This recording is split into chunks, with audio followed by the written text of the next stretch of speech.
ওসমান হাদিকে একটু আগে আমি রিপোর্টে দেখলাম যে এখানে খুবই গুরুত্বপূর্ণ তার জন্য সেটা হলো ইনফেকশন কন্ট্রোল। সর্বপ্রথম সে ঢাকা মেডিকেলে ভর্তি হয়েছিল, সেখানে তার অনেক মানুষের গাদা। অভ্যুত্থানের সম্মুখ যোদ্ধা, ইনকিলাব মঞ্চের মুখপাত্র শরীফ ওসমান হাদির উপর সম্প্রতি যে হামলার ঘটনা ঘটেছে, তা শুধু একজন ব্যক্তির উপর আঘাত নয়, এটি বাংলাদেশের অস্তিত্বের উপর আঘাত। আসসালামু আলাইকুম ভিউয়ার্স, দেশ ও দেশের বাহির থেকে যারা আমার ভিডিওটি প্লে করেছেন জানাচ্ছি আন্তরিক শুভেচ্ছা ও অভিনন্দন। আশা করি সবাই ভালো আছেন, সুস্থ আছেন, আলহামদুলিল্লাহ। তো ভিউয়ার্স, ইনকিলাব মঞ্চের জুলাই যোদ্ধা শরীফ ওসমান হাদির উপরে হত্যার উদ্দেশ্য করে ছোড়া গুলিটা এতটাই বিকট আঘাত করেছে, তার ব্রেন ও কানের পাশ দিয়ে ভেদ করে আরেক পাশ দিয়ে বের হয়ে ব্রেনকে টাচ করে দিয়েছে। এমন অবস্থায় বাংলাদেশের চিকিৎসকরা ব্যর্থতা প্রকাশ করলে তাকে উন্নত চিকিৎসার জন্য সিঙ্গাপুরে নেওয়া হয় এবং সেখানকার সর্বশেষ পরিস্থিতি শুনলে আপনি অবাক হয়ে যাবেন। আসলে কি তাকে পাওয়ার আশাটাকে ছেড়ে দিতে হবে, নাকি আল্লাহ তাআলার কাছে আমরা আরও বেশি বেশি করে হাদি ভাইকে ফিরিয়ে পেতে চাবো? আসুন বিস্তারিত আপডেট জানবো রিপোর্টে। সো ভিডিওতে যাওয়ার আগে ছোট রিকোয়েস্ট করবো, যারা চ্যানেলটি সাবস্ক্রাইব করেনি সকল আপডেট সবার আগে জানতে অবশ্যই চ্যানেলটি সাবস্ক্রাইব করে পাশে রাখবেন। দর্শক আসুন স্ক্রিনে। মৃত্যু হয়ে তাকে এবারকে হসপিটাল থেকে রেফার করা হয়েছে সিঙ্গাপুর জেনারেল হসপিটালে এবং সিঙ্গাপুর জেনারেল হসপিটালে গতকাল 6:30টার দিকে তাকে রিসিভ করা হয়েছে ইমার্জেন্সি কমপ্লেক্সে এবং তাকে ইমার্জেন্সি ভর্তি করার পরে আবার চিকিৎসা শুরু হয়েছে এবং তার চিকিৎসার আপডেট নিয়ে আমি কথা বলছিলাম। তার চিকিৎসার আপডেট আজকে আমরা জানতে পেরেছি সিঙ্গাপুর জেনারেল হসপিটালে যারা নিউরোসার্জন আছে তাদের সাথে আমাদের যোগাযোগ আছে। আমরা তাদের মাধ্যমে জানতে পেরেছি যে তার যে ব্রেনের যে কন্ডিশনটা, ব্রেনের সিটি স্ক্যান করা হয়েছে এবং আমরা দেখেছিলাম যে বাংলাদেশের যে ব্রেনের সিটি স্ক্যানে আমরা দেখেছি তার মাথায় যে বাম পাশটা ইসকেমিক চেঞ্জ আছে ঠিক সেটা অপরিবর্তিত রয়েছে এবং ইসকেমিয়া কিছুটা বলা যায় যে আরো পরিলক্ষিত হয়েছে এবং তার যে মাথার যে ফোলাটা সেটাও এখনো রয়ে গিয়েছে। তার ব্রেন স্টেমের যে ইনজুরি আছে সেই ইনজুরিটার কারণে ব্রেনের যে ফোলা অংশের মাধ্যমে তার যে ভেন্ট্রিকলগুলো ছিল, যে পানি লাইনগুলো ছিল, সেটা প্রায় বলা যায় যে অসুবিধার মধ্যে আছে এবং তার যে কিডনি, হার্ট এবং লাংস আর্টিফিশিয়ালি ভেন্টিলেশনের মাধ্যমে চলছে এবং তার ফুসফুসের সিটি স্ক্যান করা হয়েছে এবং সেই ফুসফুসের সিটি স্ক্যানেও তার ব্লাড দেখা দিয়েছে, যেটা কিনা বাংলাদেশেও ব্লাড দেওয়ার কারণেই মূলত চেস্ট ড্রেন দেওয়া হয়েছিল এবং তার শারীরিক অবস্থা বলবো যে এখনো ক্রিটিক্যাল এবং এখনো অপরিবর্তিত রয়েছে এবং আমরা সোশ্যাল মিডিয়ায় বিভিন্ন সময়ে যে কথা শুনছি যে ওসমান হাদি চোখ খুলে তাকিয়েছে বা এরকম কোনো কন্ডিশন আসলে ঘটে নাই।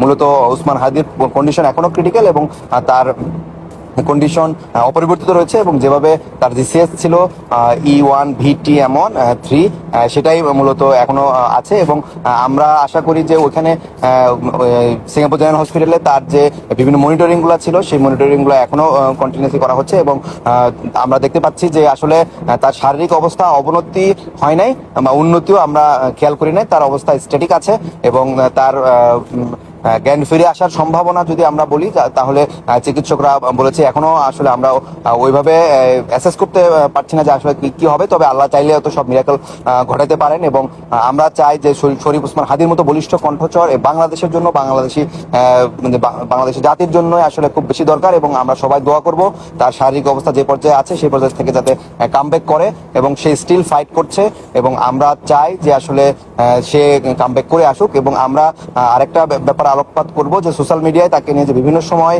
বিভিন্ন গুজব ঘটছে, আসলে সেদিকে আলোকপাত না করে আমরা তার সুস্থতার জন্য সবাই দোয়া করব বলে আমরা মনে করি।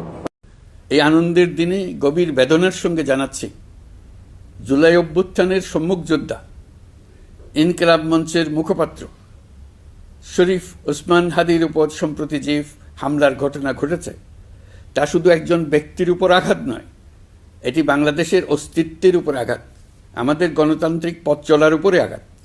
শরীফ ওসমান হাদি বর্তমানে সংকটাপন্ন অবস্থায় চিকিৎসাধীন। তার চিকিৎসা ও নিরাপত্তা নিশ্চিত করতে সরকার প্রয়োজনীয় সব ব্যবস্থা গ্রহণ করেছে। ইতিমধ্যে উন্নত চিকিৎসার জন্য তাকে সিঙ্গাপুরে পাঠানো হয়েছে। আপনারা তার জন্য মহান আল্লাহ তাআলার কাছে অন্তরের অন্তঃস্থল থেকে দোয়া করুন।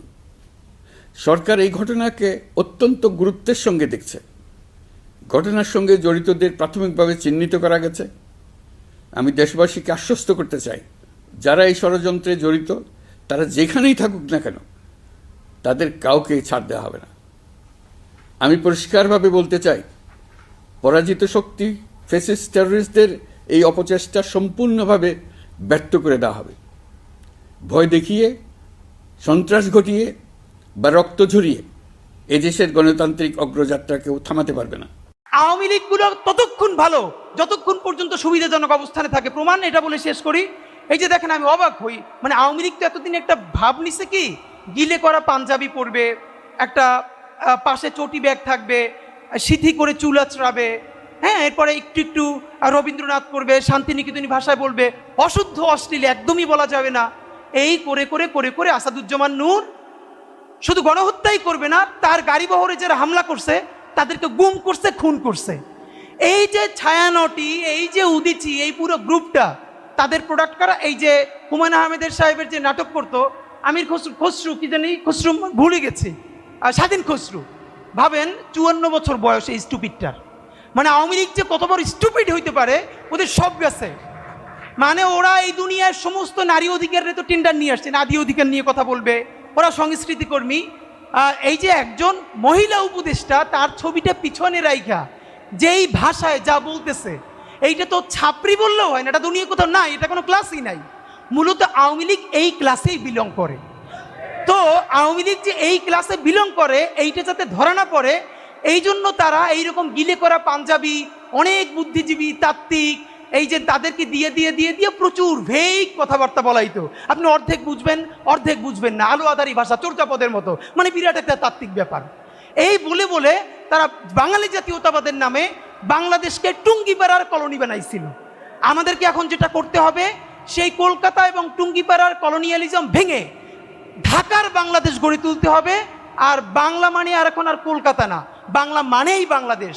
এই স্বাধীন পরিচয়ের জন্য আমাদের দীর্ঘ প্রস্তুতি নিতে হবে, মনস্তাত্ত্বিক লড়াই, সাংস্কৃতিক লড়াইয়ের জন্য।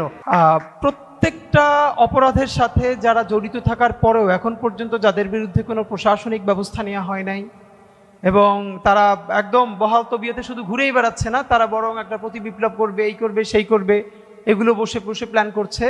তো প্রত্যেকটা ক্যাম্পাসে তাদেরকে গণপ্রতিরোধ গড়ে তোলা দরকার। তাদের এই ছবিগুলো ঢাকা বিশ্ববিদ্যালয় থেকে শুরু করে প্রত্যেকটা ক্যাম্পাসে। হ্যাঁ, স্ক্রিনে আমরা সে সম্পর্কে বিস্তারিত জানাম। এ বিষয়ে আপনাদের মতামত কমেন্টে জানান, কেউ ভিডিওটি স্কিপ করবেন না।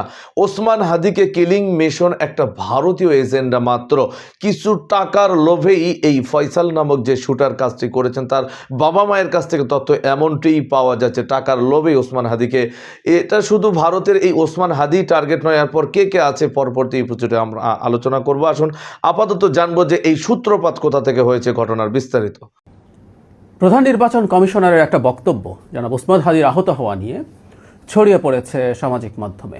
এটা ইনফ্যাক্ট টিভি চ্যানেলগুলো এই ভিডিওটা পাবলিশ করেছে এবং এটা নিয়ে তীব্র সমালোচনা চলছে।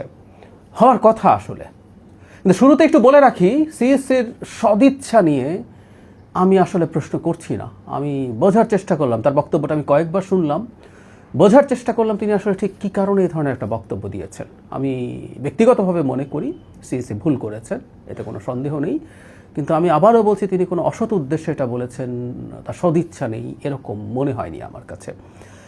মানে জনাব ওসমান হাদির ওপরে যে হামলা হয়েছে, যিনি এখন মৃত্যু পথযাত্রী, মিরাকল না হলে যিনি ফিরবেন না, সেরকম একটা ঘটনাকে তিনি বিচ্ছিন্ন ঘটনা বলছেন। সিএসসির কথা বলছি, আপনারা ওনার বক্তৃতাটা পাওয়া যাচ্ছে, বক্তব্যটা সবগুলো চ্যানেল পাবলিশ করেছে, আপনারা শুনে নেবেন কাইন্ডলি।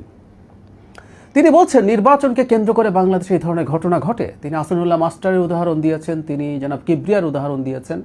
এগুলো যে সব নির্বাচনের সময় ঘটেছে তা না, এর বাইরেও ঘটেছে। এবং এই কথাগুলো বলার সময় তিনি খুব ক্যাজুয়াল ছিলেন। এটা শুধুমাত্র আমি যা বলছি সেভাবে না, ওনার ঢং। এবং আসাদুল্লাহ মাস্টার এবং কিবরিয়ার কথা বলার সময় তিনি খানিকটা হাসলেন, আমার এই সন্দেহ হয়েছে। আপনারা শুনে দেখতে পারেন। আমি খুবই খুবই প্রতিবাদ করতে চাই যে এই ইস্যুটাকে তিনি ঠিকমতো ডিল করতে পারেননি। তিনি যখন বিচ্ছিন্ন ঘটনা বলছেন, তখন স্বয়ং প্রধান উপদেষ্টা বলছেন, দুদিন আগে জনাব হাদির উপরে যখন হামলা হয়েছে তার ইনস্ট্যান্ট রিয়াকশনে বলেছেন এটা নির্বাচন বানচালের ষড়যন্ত্র। আমরাও আসলে এটাকে বিচ্ছিন্ন ঘটনা মনে করি না।